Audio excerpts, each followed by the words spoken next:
Hola, ¿qué tal? ¿Cómo están? Bienvenidas, bienvenidos nuevamente a este ciclo de entrevistas que realizamos a través de Radio Estela Maris, Estela Maris TV y por supuesto todas las plataformas, las multiplataformas de la Dirección de Comunicaciones del Obispado de Valparaíso. Vamos a conversar, hemos estado conversando diferentes temas muy importantes y el de hoy también lo es. Tiene que ver con la salud mental, tiene que ver con la forma en que estamos saludablemente, ¿no es cierto?, en temas mentales en nuestro país. Vamos a hablar con Álvaro Pofan, estudiante de quinto año de Psicología de la Universidad Adolfo Ibáñez, además estudiante del Magíster en Psicología Clínica de la Universidad Adolfo Ibáñez y coordinador de la Pastoral de la Universidad Adolfo Ibáñez. No estoy solo, estoy con Jaime Bastías, que por supuesto es parte de nuestra casa, es parte, siempre está con nosotros aquí en Radio Estela Maris, que además es asesor pastoral de la Delegación de las Comunicaciones del Obispado de Valparaíso. ¿Cómo estás, Jaime? Hola, Hans, ¿qué tal? Saludo a todos, bien, contento, feliz de volver aquí a la radio. Hace algunos meses que no me daba una vuelta aquí, reencontrarme con amigos. Te echábamos de menos. Ha sido para mí de verdad que un verdadero placer. Yo venía con hartas ansias de encontrarme el día de hoy, así que feliz de poder compartir y bueno, con un tremendo entrevistado. No es auspiciado por la Universidad Adolfo Ibáñez este programa, lo nombramos como 3 veces a la universidad, pero me parece súper interesante este tema y sobre todo el invitado del día de hoy. Sí, por supuesto, porque además es su casa de estudios donde se ha formado y queremos darle un saludo a todas las personas que nos están escuchando a través de Estela Maris y a través de la imagen del video por las redes sociales del Obispado de Valparaíso y también de Estela Maris TV. Pues bien, ya adelantábamos un poco el tema, Álvaro. En octubre del año pasado, la consultora internacional Ipsos lanzó la tercera versión del Monitor Global de Salud, que muestra, ¿no es cierto?, la percepción de más de 23.000 personas en 34 países, donde por supuesto está incluido el nuestro, sobre los principales desafíos para la salud personal y de los sistemas de salud en los cuales participamos todas las chilenas y chilenos, incluyendo cómo los ciudadanos calificamos los servicios que tienen, que están disponibles y que piensan que se debe mejorar en torno a ellos. Bueno, según este estudio, la salud mental es el principal problema de salud que enfrentamos hoy día las personas actualmente en Chile. 3 de cada 5 consultados, el 62%, así lo señaló. Con este resultado, Chile supera ampliamente el promedio mundial, que es un 36%, estamos con el doble prácticamente, lamentable, sí. Y ocupa la segunda opción del listado internacional. Ipsos dice que solo hemos sido superados por Suecia, con un 63%. La preocupación, entonces, es la salud mental en nuestro país. Ante este escenario, Álvaro, ¿de qué manera la fe, de qué manera podemos nosotros, ¿no es cierto?, como sociedad, contribuir a mejorar la salud mental de las personas? Bueno, primero, muchas gracias por invitarme. Creo que es una muy buena instancia para poder conversar estos temas tan importantes. No solo que llega a nosotros, sino que abrir un espacio para que otras personas se informen más sobre esto. Uh-huh. Sí, la verdad es bien preocupante el saber estas cifras y al mismo tiempo saber que en la realidad no está llevándose nada a la práctica en relación a la salud mental. Si bien en la cuenta pública el presidente habla sobre mejorar todo el tema de salud mental, por mucho tiempo no se han realizado mucho esfuerzo por hacer un cambio. Entonces, frente a tu pregunta, creo yo que tenemos que hacer unas definiciones previas en relación primero a lo que entendemos por salud mental y que entendemos por fe. Si bien la OMS presenta una definición de lo que es salud mental con una serie de criterios como podría ser, por ejemplo, el realizar todo el potencial de nuestras capacidades, el sentirnos capaces de realizar las distintas necesidades, o sea, responder a las necesidades que se nos presentan en la vida diaria, el cumplir con el funcionamiento que se espera dependiendo de la cultura. Entonces, son una serie de criterios que a fin de cuentas quedan muy al aire, quedan muy subjetivos, dependiendo del lugar en el que nos encontremos, y creo yo muchas veces se ve como un ideal, cómo podemos ver eso en la práctica. Entonces, mi definición, que claro, le da un par de vueltas sobre todo el tema de la salud mental, yo creo yo que se puede reducir a un tema de genuinidad. El tema de ser capaz de conocerse, fomentar un autoconocimiento y al mismo tiempo darse cuenta de cuáles son las posibles respuestas frente a las dificultades que tenemos en la vida. Entonces yo reduzco la salud mental a una forma de fomentar un autoconocimiento y así poder responder. Entonces, teniendo eso como ya dicho, ¿qué entendemos por fe? aquí Jaime, claro, me puede ayudar un poco más con esta definición, pero por la fe, creo yo que se puede entender un sentimiento libre a todo lo que Dios nos ha revelado. Y en base a esto tenemos que, creo yo, que el conocer implica cambio. Creo yo que el hecho de aceptar estas verdades reveladas nos implica el conocer cuáles son estas verdades. Al ir conociéndolas nos damos cuenta de que existen algunas, por así decirlo, pautas que nos deja Jesús en su historia para que nosotros sigamos. Entonces, ¿qué ocurre? Cuando aceptamos la fe, cuando nos embarcamos en esta lucha constante que es seguir a Jesús, que es esforzarnos por aprender sus enseñanzas y al mismo tiempo llevarlas a nuestra vida, generamos un cambio en nuestras vidas. Y este cambio en nuestras vidas nos va a llevar también a autoconocernos. Nos va a llevar a darnos cuenta de que hay muchas otras cosas que podemos hacer. Entonces, creo yo que se conecta directamente la salud mental con la fe en este sentido del autoconocimiento y del cambio que genera el conocer. Porque creo yo que el miedo que tiene un ignorante a saber es por esto mismo, por este cambio que implica el conocimiento. Entonces, en ese mismo tema, perdón, sí, Jaime, dale, Hans, por favor. como seminarista, ¿no es cierto? Y tantos años en formación, ¿cuál es tu mirada? Y aquí se convierte un poco en entrevistado también nuestro compañero aquí. ¿Cuál es tu mirada? Complementando un poco lo que dice Álvaro, desde los dos caminos que se encuentran, ¿no es cierto? La fe y la psicología y la parte de la salud mental. No, de hecho, y aquí hay un tema, yo pensaba mientras hablaba Álvaro, y sobre todo cuando definía el tema de la salud mental. Bueno, y voy a salir de la imparcialidad aquí. Álvaro lo conozco a su familia y son personas de fe profunda y comprometida con la iglesia. Uh-huh. Por eso que me interesa mucho también dialogar esto con él. Pero, por ejemplo, cuando uno va a una librería a comprar un libro, se encuentra con el tema de la autoayuda igual fuerte, con muchos libros de autoconocerse, etcétera. Pero anda a encontrar un libro de fe. No, nada. 3 o 4, si es que. Entonces, yo creo que también dentro de esto del conocer, y en el caso de la fe, conocer el amor verdadero, el amor más puro, este motor inmóvil que genera el amor más absoluto en toda la historia, en toda la dimensión, es un desafío que se ve un poquito limitado frente a una realidad desconocida, creo yo. Y aquí, Álvaro, por favor, interrúmpeme y corrígeme. Pero también muchas veces la ansiedad que hoy día también en el mundo está cada vez más fuerte, esconde lo que es un temor a lo desconocido también. Y frente a eso, hoy día entrar en una dinámica de fe también es un temor a lo desconocido. Para mucha gente, lo decía en el programa de la radio el otro día el padre Juan Manuel Vara, cuando estuvo invitado, decía de que existe una cosa como casi de acomodo, incluso de mantener como mi status quo, de no entrar en esta dinámica de la fe.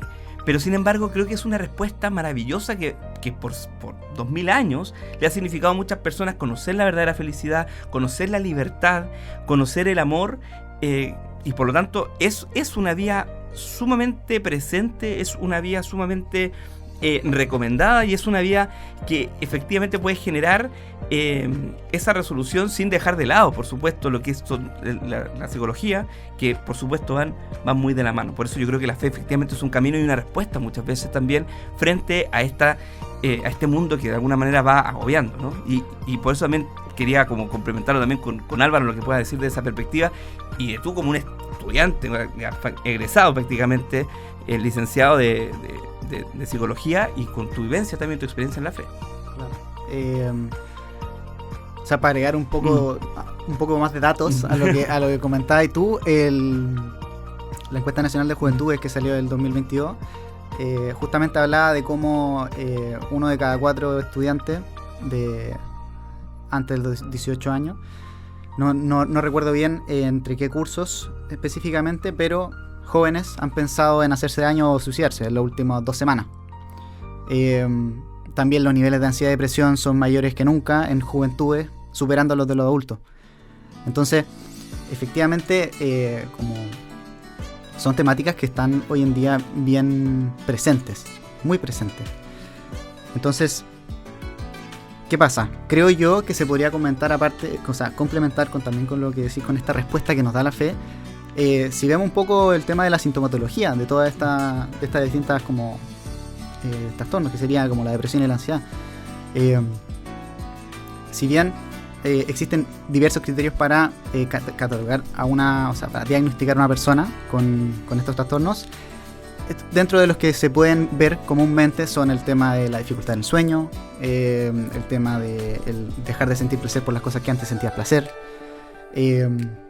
desmotivación, aletargado, tipo poca energía, poca respuesta, y una serie de criterios que se tienen que mantener por un periodo determinado para ser como ya catalogado como trastorno.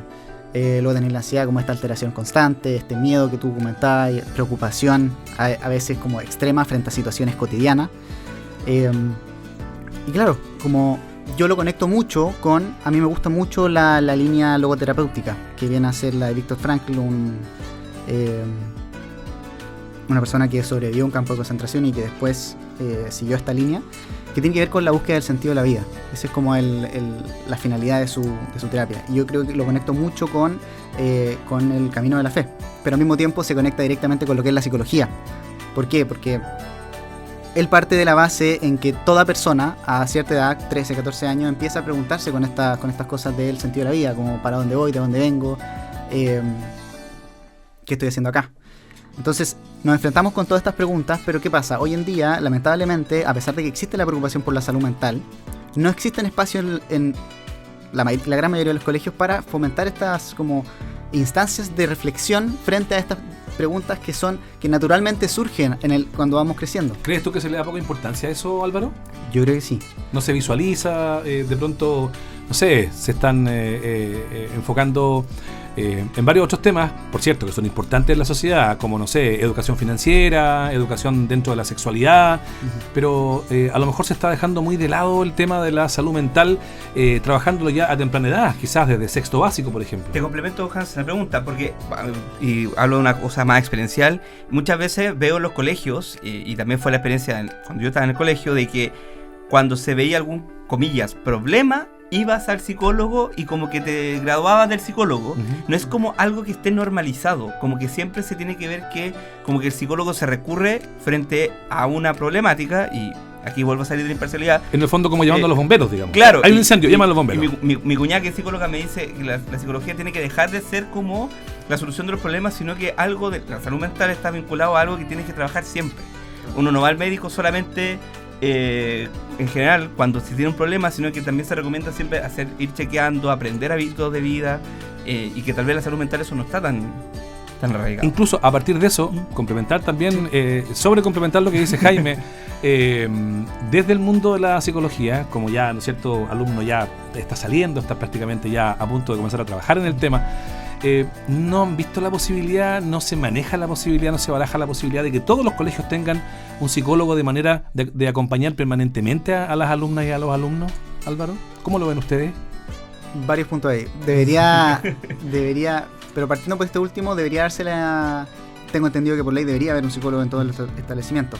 El tema es que un psicólogo en la instancia de un colegio cumple una serie de funciones que vienen a ser más de contención, vienen a ser más de fomentar la mejoría en relaciones entre... La convivencia escolar. Quizá una asesoría personal con algunos casos, primer auxilio psicológico, pero no viene a fomentarse una instancia de, por ejemplo, de lo que sería una terapia como un psicólogo clínico ya en su consulta. Entonces, creo que una de las habilidades que se debería fomentar viene a ser la inteligencia emocional. La inteligencia emocional entendía como este reconocimiento de nuestras propias emociones y las del resto, la capacidad de gestionarlas y también entenderlas. Entonces, cuando se fomenta un espacio para justamente esto, viene a ser la psicología como una prevención frente a distintas situaciones que ocurren. ¿Por qué? Porque empiezas a psicoeducar a las personas. Es distinto que, por ejemplo, tuviste un choque y a la semana empezáis con pesadillas, empezáis con sudoración, empezáis a tener miedo. y no entendís qué te está pasando. Que todo efecto, digamos, ¿no es cierto? Claro, posterior entonces, a lo vivido, ¿no? Entonces, son como una sintomatología del post-accidente. Pero ¿qué pasa? Si es que en el momento del accidente llegó alguien y te dijo, oye, esto lo más probable es que te repercuta en 2 semanas, cuando te llegue eso va a decir, ya, esto viene de acá, viene de acá. No te sorprende. No te sorprende. Lo mismo pasa en el tema de la educación. Perfecto. Porque ¿qué pasa? Con tanta revolución hormonal y revolución en la búsqueda del sentido que ocurre en todo el periodo de la adolescencia, muchas veces el no entenderse genera rabia, genera angustia, y eso repercute en instancias de violencia, por ejemplo. Instancias de sintomatología depresiva por no entenderse. Pero ¿qué pasa si es que previamente, como decías tú, en sexto, quinto básico, empezamos a educar a nivel de inteligencia emocional? Probablemente podría repercutir de buena manera en un futuro, cuando empiecen como ya con más problemas, con todas las instancias que ocurren en esta búsqueda personal dentro del mundo que es como la adolescencia. Estamos conversando con Álvaro Pofan, estudiante de quinto año de Psicología de la Universidad Adolfo Ibáñez y además estudiante del Magíster de la misma casa de estudios. En ese sentido de la fe, de la salud mental, de la psicología, ¿uno puede hacer terapia psicológica y recibir acompañamiento espiritual o pastoral al mismo tiempo? Aquí le pregunto a los dos porque desde el ámbito pastoral... La iba a preguntar yo, no esperaba tener que responderla, pero bueno. Desde el ámbito pastoral puede respondernos, ¿no es cierto, Jaime? Y aportar también desde la salud mental Álvaro. No sé, Jaime, ¿qué opinas tú? Mira, voy a hablar desde... Yo ya llevo 11 años en el proceso formativo, y el acompañamiento psicológico es una cosa que en el caso nuestro ha estado presente siempre. O sea, no es... y por eso que tal vez antes hacía esta separación de los colegios, que tenía un problema al psicólogo, se porta mal al psicólogo. Yo hago clase en un colegio y un chiquillo se me acercó claramente muy angustiado y me dijo, por favor, ¿me puede dejar ir al psicólogo? Por supuesto le dije que sí, tuve que dar aviso, pero siempre se veía esa lógica. Perdón, ¿y en ese colegio hay psicólogo? Sí, gracias a Dios sí. Perfecto. Porque no en todos los colegios. Yo no recuerdo que todos los colegios hayan tenido psicólogo. Creo que es una cosa más del 2000, del 2010 para adelante, pero yo no recuerdo antes que todos los colegios hayan tenido psicólogo. Bueno, y eso evidencia, yo creo, lo que decía Álvaro de lo atrasado que estamos en este tema. Claro. Pero en el seminario, por ejemplo, el tema del psicólogo, siempre cada 15 días o una vez al mes, tú tenías que conversar con él. Perfecto. Independiente de tu situación. Si hubiera un problema o no. Claro, o sea, era parte del proceso también. Y él, y le mando un saludo a don René Holguín, que es el psicólogo del seminario, siempre estuvo en la lógica de, cuando uno estaba en momentos más complejos, darte las herramientas para poder salir adelante. Y siempre lo vinculó a la fe, siempre. Y en los momentos también que uno estaba como feliz, que estaba súper bien, también ponía las alertas de cómo salvaguardar esos momentos, cómo hay que cuidar los momentos para que después uno caiga en frustraciones muy grandes. Que imagínate, la vida pastoral, uno puede pensar en gigante y de repente te das cuenta que no pasa nada. Cómo manejar también ese tipo de situaciones. Yo creo que son sumamente complementarios. A mi juicio, Álvaro puede tal vez opinar otra cosa, pero yo creo que una no elimina ni excluye a la otra. Porque de alguna forma la acción de Dios, ¿no?, que esta gracia que viene de Él, se manifiesta y actúa en función de la voluntad del ser humano de querer hacer actuar esa gracia. Dios no nos va a obligar a nada, nos regala la gracia necesaria para nosotros actuar. Y dentro de esa responsabilidad humana de hacer valer esta gracia de Dios y hacerla presente y usarla bien, en palabras más coloquiales, responde a tener un cuidado con uno mismo, ¿no? Y frente a eso también el acompañamiento psicológico es fundamental para uno responder bien a esa gracia de Dios. Por tanto, no solamente puede, sino que debe ser bien complementada, a mi juicio. ¿Se podrían entonces complementar ambas cosas, Álvaro, según la mirada de Jaime? Yo creo que sí, porque a fin de cuentas el acompañamiento psicológico viene mucho desde lo que comentaba un poco antes, el tema de la psicoeducación, el saber técnico que hay detrás del comportamiento y la forma de pensar de las personas, justamente cuando padecen algún tipo de sintomatología o ocurre algún suceso en sus vidas que los lleva a repercusiones que le afectan a nivel psicológico y a nivel muchas veces biológico y comportamental. Entonces, yo haría la diferencia, eso sí, de que el acompañamiento espiritual viene justamente a esta dimensión del espíritu de uno y a esta relación personal que viene a ser con Dios. pero la relación con uno mismo, que también repercute en la relación con Dios, la relación con uno mismo creo que tiene que ser trabajada por su parte, también en solitario, pero entendiendo que se conecta con otra. Y ahí veo el acompañamiento psicológico. Perfecto. Bueno, la verdad que la contingencia, Hans, y aquí vuelvo a ser entrevistado, la contingencia lamentablemente nos ha llevado también a pensar en la posibilidad de que Álvaro nos pueda acompañar.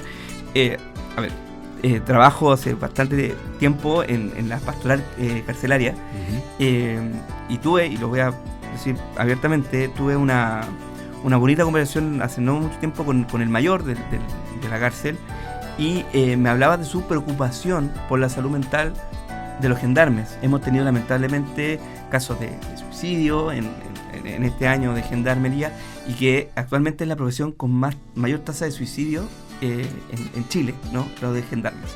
Y también recordamos que el mes de mayo, el 27 de mayo del mes pasado, se confirmó que el fallecimiento del cantante de música urbana Calé Galé, quien esa semana había sido víctima de una funa en redes sociales de su expareja, y tras su muerte sus conocidos llamaron a estar en contra del ciberbullying, dejando en claro que algo tuvo que ver eso con su muerte.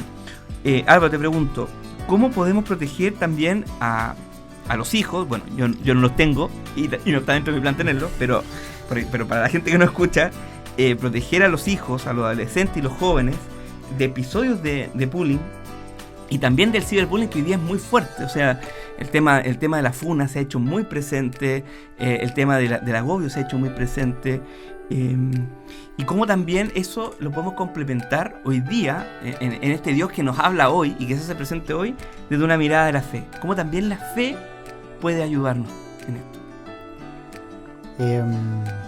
Sí, encuentro bien terrible todo el tema del suicidio, del mal uso de las redes sociales. Yo personalmente también conozco 3-4 personas que en el último año ya han cometido suicidio, entonces es algo que está muy presente y hay que hacer algo. Creo yo en este tema que voy a dar un paso atrás para explicar algo que puede complementar un poco la discusión. Es el tema del trauma. Que si bien el bullying puede generar trauma, sí, el trauma puede generar después, a su vez, conductas que propician después un maltrato. Entonces, sin meterme mucho en el tema biológico detrás, existe el sistema límbico. Este sistema se preocupa directamente de cómo calificamos nuestra experiencia de vida. Este sistema está directamente relacionado con el tema de la supervivencia. Entonces todo lo que vivamos va a determinar nuestra respuesta futura frente a estas situaciones. Entonces, si hacemos el ejercicio, por ejemplo, pensar sobre nuestras memorias, podemos conectarlas directamente con una emoción, y esa emoción se conecta con otras memorias relacionadas con eso. Por ejemplo, yo creo que todos nosotros recordamos exactamente dónde estábamos en el terremoto del 2010, porque despierta emociones, esta memoria. Entonces, lo mismo pasa con el trauma. ¿Qué ocurre? Existen dos sucesos en este tema que viene a ser el afecto y luego el tema de la sensación, el sentir. El afecto es lo que nos surge directamente frente a una situación en particular. Esto es inconsciente. Esto es, por ejemplo, ir caminando por un pasillo, girar y toparte con una persona que te gusta. Como que emocionalmente se te acelera el corazón, como que te surge la sonrisa. Entonces como que son... Te pasan cosas. Claro. Eso es claro. Inconscientemente. Pero luego viene el sentir. El sentir lo relacionamos directamente con cómo nosotros nos relacionamos con este afecto.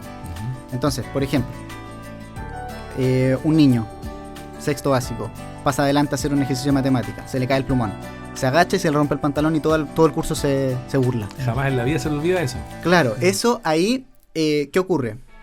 Estos elementos se juntan y luego lo más probable es que en base a esta experiencia vivida, cuando en otra clase le ofrezcan el ir adelante a hablar, el afecto que le genere eso va a ser como, ay no, me voy a exponer. Recuerda esa emoción y a partir de eso se inhibe de salir adelante, ¿no? Se inhibe de generar esta conducta. ¿Y qué pasa? viene el sentir de que todas las personas que estaban cerca del momento y que se burlaron de mí cuando yo estaba en esa situación son personas que son malas, son personas que se burlan, son personas que no vale la pena conocer.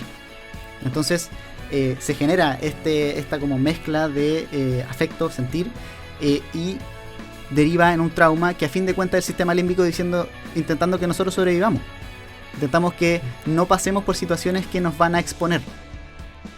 Y ahora bien, conectándolo con el bullying, es justamente esto que ocurre cuando las personas se enfrentan a situaciones de, por ejemplo, lo que sería la funa, ¿cachai? Lo curioso de esto es que si podemos ver que en redes sociales gran cantidad de personas estaba atacando a este artista, creo que esto ya es como hipótesis mía, creo yo que a nivel de vida real, por así decirlo, la interacción que él tenía con distintas personas en la calle, en el día a día, asumo que 90%, 95% era una buena interacción. A lo más alguien le gritaba algo en la calle. Versus esto en redes sociales que 99% es ataque. Entonces esta desconexión de la realidad con este mundo virtual puede afectarnos de sobremanera el entendimiento del mundo, y luego traspasamos lo que nos genera a nivel cerebral y de supervivencia en las redes sociales a lo que nos genera en el mundo real. A partir de eso, Álvaro, nos han hecho mal las redes sociales, entonces, al no haber estado preparados para manejarlas y de esa manera vernos envueltos en situaciones dolorosas, que una persona llegue a quitarse la vida por el hostigamiento que se produce a partir de los comentarios, ¿no es cierto?, de ese 90%, decías tú, por ejemplo, el 10% de las personas que le hablaban bien y el otro 90% solo lo destruía con sus comentarios. A partir de eso, las redes sociales, al no haber estado preparados, como dije recién, nos hacen un daño más que sea un aporte. Yo no lo pondría tan categóricamente. Yo creo que ¿por qué la conducta del ser humano de ocuparse las redes sociales para anónimamente o desde la distancia, ¿no es cierto?, hacer comentarios negativos y tratar de dañar a la otra persona? Hay algo bien curioso en ¿Cuál es eso. la mirada psicológica detrás de eso? Claro. Desde la psicología social se entiende que en la masa no hay un yo. Esto de la fuente ovejuna.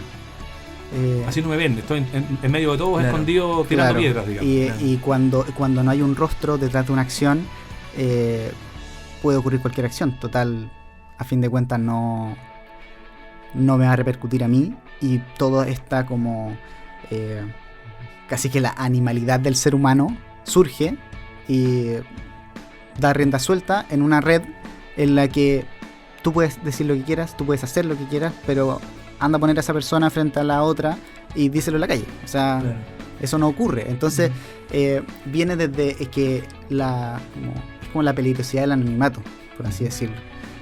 Es bien curioso. Yo voy a citar aquí, no sé si te acuerdas, Hans, que siempre tenía mi sección de deporte, pero un comentarista de ESPN comenta fútbol italiano, se llama Vito de Palma. Él es una persona ya mayor, ya tiene 65 años, pero él dice, me llama la atención, dijo, yo siempre vi deportes y siempre veía a todos los comentaristas, todo como algo súper imposible de acceder, y dijo, hoy día tengo redes sociales, la gente puede escribir libremente, todos tienen, pues, y lo hacen solamente para criticarme, para decirme que soy lo peor, dijo, conversemos, si tenemos esta posibilidad de poder conectarnos hoy día con mucha más facilidad. Él no entendía esta lógica que pasa mucho, ¿no? Que me hace mucho sentido lo que tú dices, el tema de las masas. Ahora, ¿tú crees que es importante, y también desde el plano de la fe, regular nuestro consumo de las redes sociales? Y yo comprendo regular no como usar más o usar menos, sino regular en el cómo usamos las redes sociales. Y bueno, lo hablamos también desde las comunicaciones también, te pregunto. Desde la fe, ¿cómo lo puedes ver este tema? Yo creo que el buen uso de las redes sociales es fundamental sobre todo para vivir en sociedades tan conectadas. Desde la fe, yo creo que la fe te da un sentido de prioridades. Entonces, Cuando tú entiendes la fe como este encuentro personal de uno con Dios y al mismo tiempo entiendes que tienes que trabajarlo día a día, ves cómo repercute lo que tú comentabas antes al principio, ves cómo repercute en ti mismo, ven cómo repercute después en tus relaciones, ven cómo repercute en todo tu ámbito de vida. Entonces, ¿qué pasa? El tema de las redes sociales es muy fácilmente adictivo. Este proceso mental que ocurre, por ejemplo, al ver esta Reels que va ahí bajando, el no saber qué se viene después, pero sabes que hay un gran porcentaje de posibilidad por el algoritmo que te interese, para el cerebro es lo mejor. O sea, tiene que venir. Y eso, esa gratificación constante en esta sociedad también, que busca constantemente lo novedoso, busca el placer, sin como cuestionarse, es muy fácil. Pero no te suelta nunca. Nunca. Hasta que tú tomas la decisión de dejarlo. Claro. Y ahí viene este fomento del trabajo personal y de darse un espacio para uno mismo y su soledad. Porque también cuando uno también tiene espacios de oración y de crecimiento personal relacionados con Dios, te das cuenta de muchas cosas. La gente hoy en día le tiene miedo a estar solo. Lo que le comentaba antes con estas preguntas existenciales que surgen en la adolescencia y que no nos dan espacio. Ahí puede llegar a este vacío existencial, este sentido muy amargo de no ver hacia dónde ir, de un vacío tremendo. Y le tenemos miedo a nuestra soledad, siendo que la soledad debería ser una aliada muy fuerte en el crecimiento personal. Entonces, cuando tenemos desde la fe, esta relación con Dios que nos propicia espacios para autoconocernos y al mismo tiempo para fomentar unas relaciones mucho más sanas con el resto, yo creo que directamente se relaciona con la disminución del uso de las redes sociales y al mismo tiempo el mejor uso de las redes sociales, porque al fin de cuentas te das cuenta de que este trato que estás teniendo con el resto también tiene que verse en las redes sociales. Y dejas esta como disociación que ocurre cuando te encuentras en el anonimato dentro de una red social, creo. Seguimos conversando con Álvaro Pofan, estudiante de quinto año de Psicología de la Universidad Adolfo Ibáñez, estudiante del Magíster de la misma casa de estudios y también coordinador de la pastoral de la Universidad Adolfo Ibáñez. En esta última parte de la entrevista, Jaime, Álvaro, a principios de este mes, las mediciones de salud mental han revelado aproximadamente que 1 de cada 5 chilenos, es decir, el 21%, reporta altos niveles de soledad, como ya lo mencionábamos recién. Es decir, se siente frecuentemente aislado, excluido de los demás, sufre de falta de compañía, que en el fondo es soledad. Pero al desglosar la encuesta por género, hay una importante brecha. 26,1% de las mujeres consultadas aseguran sentirse solas, frente a un 15,1%, es decir, menos, 10% menos, que los hombres encuestados. Atendiendo que la Iglesia nos invita, Jaime y Álvaro, a vivir la fe en comunidad, ¿qué podemos hacer en nuestros espacios parroquiales? Jaime, aquí directamente, sí. ¿No es cierto? Usted que pertenece a una parroquia en Quillota. Me interesa mucho esto. ¿No es cierto? Hay espacios comunitarios, espacios parroquiales, espacios pastorales, para ayudar a disminuir estas cifras. Jaime primero y luego Álvaro. No, y sobre todo también la pregunta es cómo favorecer el tema de esto que dice el Papa Francisco, ¿no? De la cultura del encuentro. ¿Cómo invitamos a participar? Ahí tenemos un spot acá en la radio que habla el Papa y dice... Yo he pensado, dice, que debiéramos poner un cartel en la puerta, entrada libre. Claro. Entrada gratuita, así como, oye, pasen nomás todos los que quieran. No es un club para pocos, es para todos. Es súper bonito el titular, un poco lo que hablábamos en el auto con Álvaro. Hay titulares que son muy bonitos, pero que la bajada se nos complica. Porque, por ejemplo, en las comunidades, no voy a hablar de San Martín de Tours particularmente, sino que en mi experiencia, pero en las comunidades parroquiales, pastorales, de jóvenes, de niños, de adultos, siempre se busca poner, debiésemos siempre priorizar algo que no es prioridad para nosotros. ¿Qué es lo que nos une? La iglesia, Jesucristo y su iglesia. No puede haber nada más grande que eso, pero por lo general ponemos el énfasis en cosas más pequeñas, en que si me cae bien, en el hecho de, oye, esta persona tiene tal cualidad, oye, esta persona supe que hizo esta otra cosa. Somos prejuiciosos además, pues. Somos súper prejuiciosos. Hay mucho prejuicio en la sociedad. Pero también, para tratar de ser justo, muchas, en las comunidades, sobre todo en las parroquias, que hay historia, o sea, hay personas que llevan 20, 30 años en la parroquia y que su papá estuvo en la parroquia y que su hijo... hay temas familiares, hay temas históricos y hay cosas que aparentemente son como irreconciliables, pero es porque finalmente ponemos y nos separamos y las comunidades se dividen, la gente se va de las comunidades porque tiene peleas, porque tiene discusiones, y es porque ponemos el énfasis en lo que nos divide y no en lo que nos une. Yo el llamado y la reflexión que yo estoy tratando de hacer, partiendo por mí, ¿no? Es siempre poner, si yo considero que tengo que distanciarme de alguien que compartimos la fe y todo, por tal y tal cosa, es porque para mí eso es más importante o más grande que Jesucristo y su iglesia. Y ahí creo que, como tú hablabas del orden de prioridades, mis prioridades estarían bastante erradas. Es un desafío súper grande. Creo que las comunidades tienen, y esto que decía el Papa, ¿no? Tienen que ser abiertas para todos y todas por igual, ¿no? O sea, no.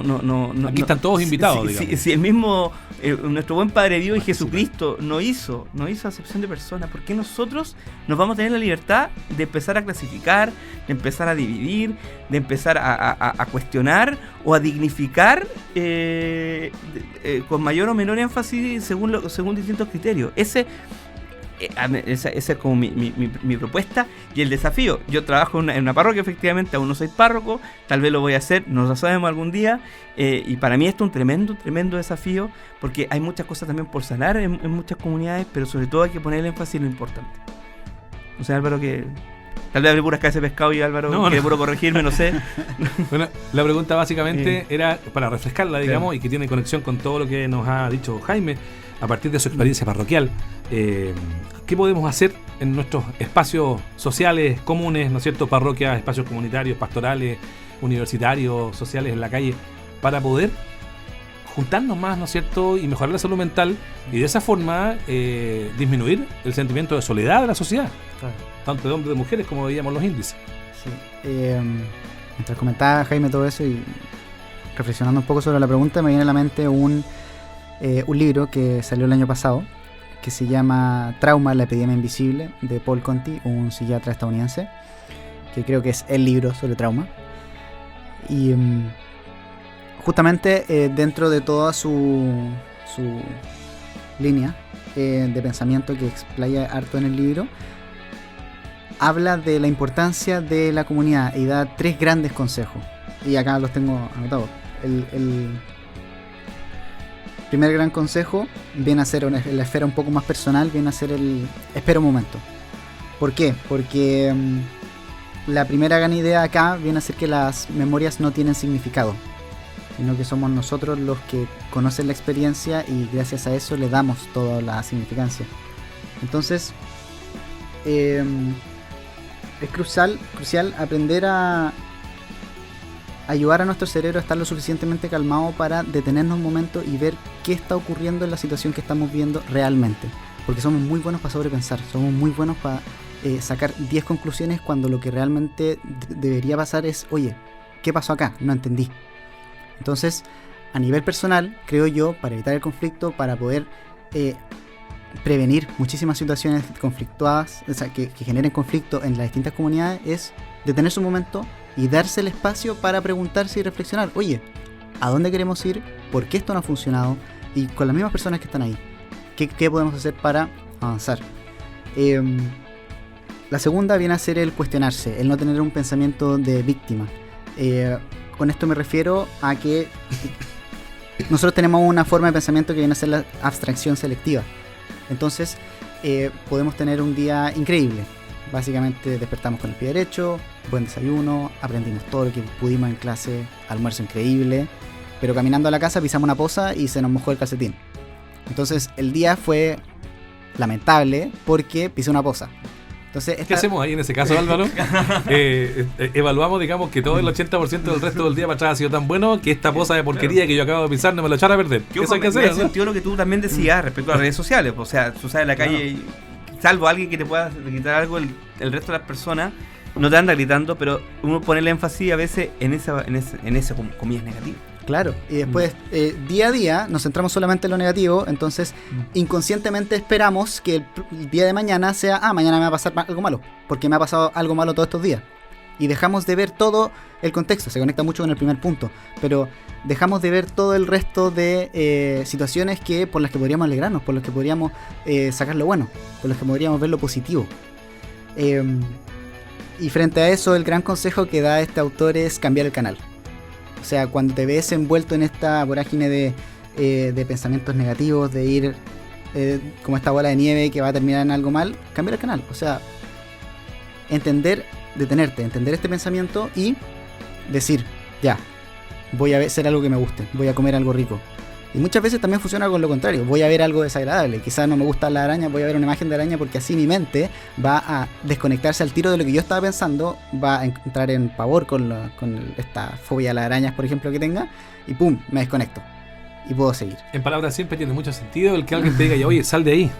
Claro. En el fondo, claro, no te metas en ese círculo de pensamiento, digamos, que solo te va a embarrar más, ¿no es cierto? Claro. Te va a ensuciar más tu pensamiento en ese momento y hacer algo distinto para poder superar, porque si no, empiezas a cavar un hoyo que es cada vez más profundo, del cual evidentemente cuesta cada vez más salir, ¿no? Sí, totalmente. Y el último gran consejo, y creo que aquí se resume todo lo que es relacionado con la comunidad, es tener compasión, entender lo que significa la comunidad y tener humanidad. Cuando hablamos de tener compasión, es la preocupación sincera de la otra persona, en el sentido empático de la palabra, el ponernos en los zapatos de la persona, entender lo que está pasando, pero con una intención, una ferviente intención de que la persona que está frente a mí salga de ese lugar. De ahí viene la compasión. La comunidad es conocimiento de la interdependencia, que estamos todos conectados, estamos en sociedad, y al mismo tiempo se relaciona mucho con la humanidad, que es conocer que todas las personas sufren, todas las personas pasan por momentos malos, que muchas veces se nos olvida cuando estamos encerrados en nuestros pensamientos y en nuestra situación que ocurrió. Y creo que eso podría llevarse a las distintas comunidades, el entrar en compasión, el entenderse como comunidad y saber que todos somos humanos, que es lo que yo principalmente intento transmitir en las instancias de la pastoral de la universidad. Bueno, claramente como sociedad tenemos un trabajo importante que hacer, desafío tremendo, sí. Jaime, un desafío, claro. Y frente a eso, trabajar en conjunto con nuestros hijos, con los profesores, con la familia, con la sociedad, aquí mismo con los compañeros de trabajo en la radio, ustedes, ¿no es cierto?, dentro de la comunidad de iglesia, porque la verdad es que si no nos ponemos las pilas, hablando en palabras simples, como sociedad, nuestra salud mental, en vez de mejorar, solo va a empeorar. Mira, solo un pequeño dato, 15 segundos, pero por mucho tiempo, hasta la Edad Media, se habló, y en la cultura occidental, muy marcada también por la Iglesia Católica, se habló de la importancia del alma. Después, las nuevas antropologías, después de la Edad Media, pusieron que la nueva alma era la mente, ¿ya? Y se fue todo a un tema de desconstrucción, ¿no? Y ahí podemos entrar a Heidegger y muchos autores que un poco salen de esta lógica religiosa y ponen todo el énfasis en la racionalidad y en la mente y en cultivarla. Pero después la Iglesia, y sobre todo desde una mirada más del siglo XX, empezó a entender de que el alma y el cuerpo, la mente y el espíritu no van separadas, ¿no? Que hay una dimensión que hay que cuidar. O sea, si para cuidar el espíritu debemos tener nuestra mente sana. Y una mente sana se puede curar con el espíritu finalmente trabajado, ¿no? y en conexión con el Señor. Es un tremendo desafío para nosotros los cristianos, Hans. Así que bueno, ahí tenemos un trabajo importante, como decíamos, como sociedad, ustedes también, ¿no es cierto?, como jóvenes universitarios, hemos visto marchas por aquí afuera, se han hecho diferentes encuentros para buscar los espacios sanos de convivencia entre, no sé, por la casa de estudios y los jóvenes que están estudiando, los universitarios. Hay diferentes puntos donde tenemos que ojalá confluir como sociedad para que nuestra salud mental vaya mejorando y dejemos de tener estos índices que nos dan preocupación, ¿no es cierto?